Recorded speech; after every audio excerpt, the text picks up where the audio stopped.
debunking claims about the happiest water in the world and setting the record straight about dangerous pseudoscience related to water. Water covers 70.9% of the Earth's surfaces and is vital for all known forms of life. From a biological standpoint, water has many distinct chemical and physical properties that are critical for the proliferation of life that set it apart from other substances. Without water, those pansies wouldn't exist. Water truly is a unique, beautiful, and amazing thing. However, many issues of water scarcity affect our society today, and knowing the facts about this critical resource is essential for allowing it to continue living. Why is water such a critical issue today? Because there's not very much of it and there's way more people. So you think that we all need to know a little bit more about the facts?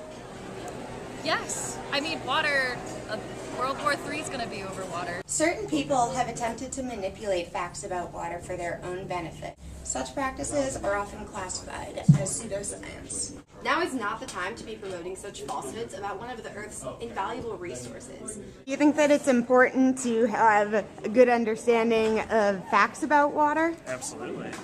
As such, we have combined forces to debunk the claims of Dr. Emoto and other water pseudoscience, to set the record straight about water and all of its Scientifically investigated, Academically supported, peer-reviewed, biologically fundamental, And natural magnificence. Oh, hello there. I didn't see you standing. What is that? Do you want to hear about some chemistry? Oh, okay. Let's just start with water. Let's just pick up one of these books right here and see what it has to say. First off, water is a liquid at room temperature, like that. It freezes at 0 degrees Celsius, which would look like that, and boils at 100 degrees Celsius, which would look something like that. Water is most dense as a liquid rather than as a solid, which is rare in comparison to other compounds. Water is also unique when it freezes because it expands instead of contracting, which is the opposite of most compounds. The fact that water is a liquid at room temperature is also interesting because all other compounds with similar molar masses are gases at room temperature. Hello, fellow science enthusiasts. We gathered people here just like you to help us test Dr. Emoto's theory that positive intent changes water quality and produces more beautiful crystals. Changes water quality? Is that real?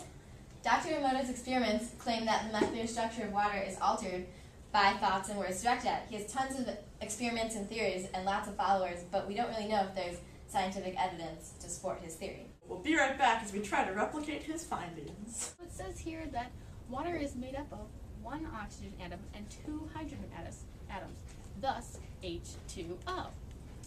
The hydrogen atoms are bound to the oxygen atom by what is called a polar covalent bond. A covalent bond in which the electrons are not equally shared, but rather are closer to the more electronegative atom.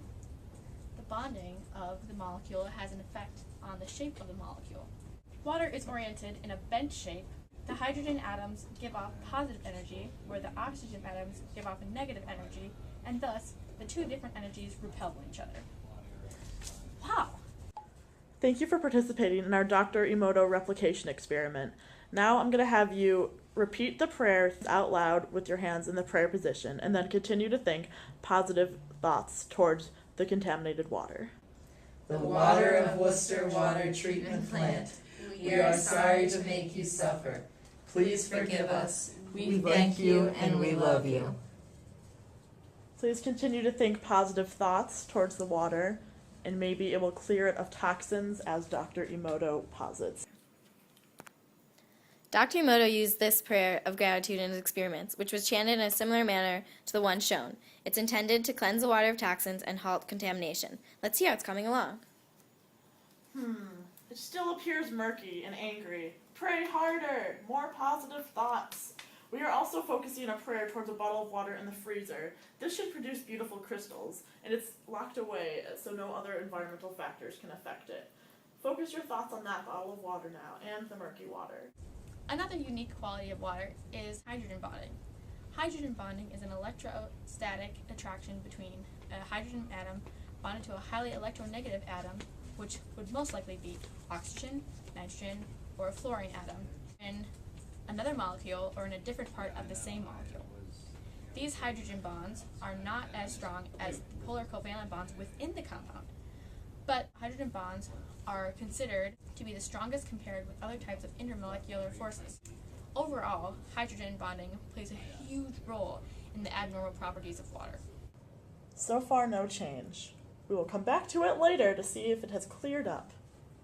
Today we will be interviewing Dr. Schultz. She's a chemistry professor here at the College of Worcester. And we're going to be asking her about her opinion regarding Dr. Emoto's work.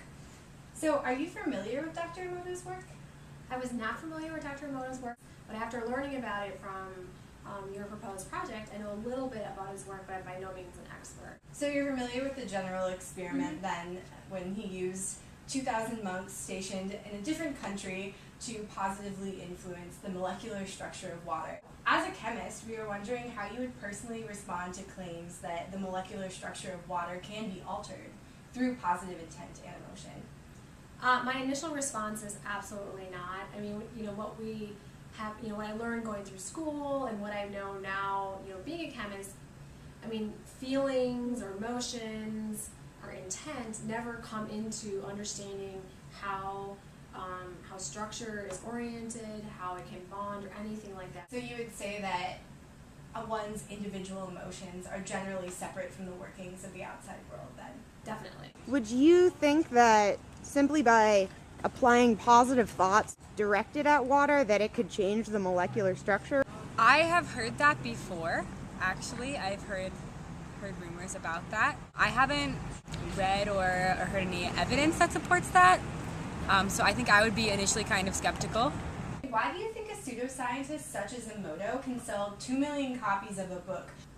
That's a good question. I mean, first of all, really the main means of publishing in science is through journal articles. We don't tend to write books. I mean, we want to get the information out there quickly, and it's in the form of peer-reviewed journal articles. I know there's different challenges for publishing really interesting studies, and if any of these studies hold any sort of validity, then they need to take up some of these challenges and prove themselves that they hold some weight. Regarding your question about the 2 million copies, I don't know. I think maybe the idea that chemical structure can be altered by feelings or intent may seem appealing to somebody.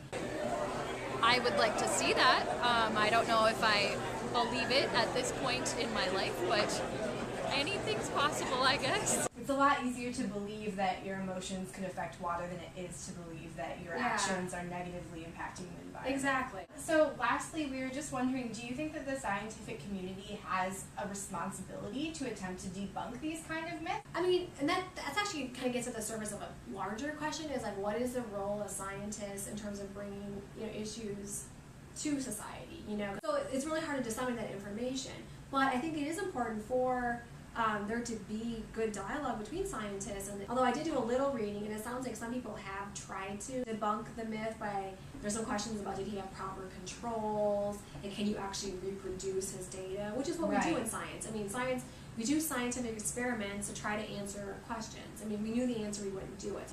What is that? You want to know about Dr. Emoto's theory?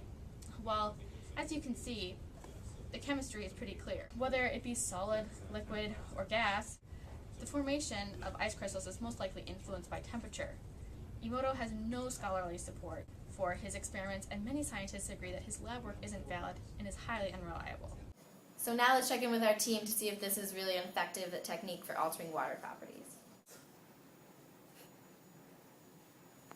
It doesn't look like our positive thoughts made much of a difference. And I just got back from our frozen water sample, and the crystals haven't changed either. Are you sure your Debbie Downer thoughts didn't confound the experiment?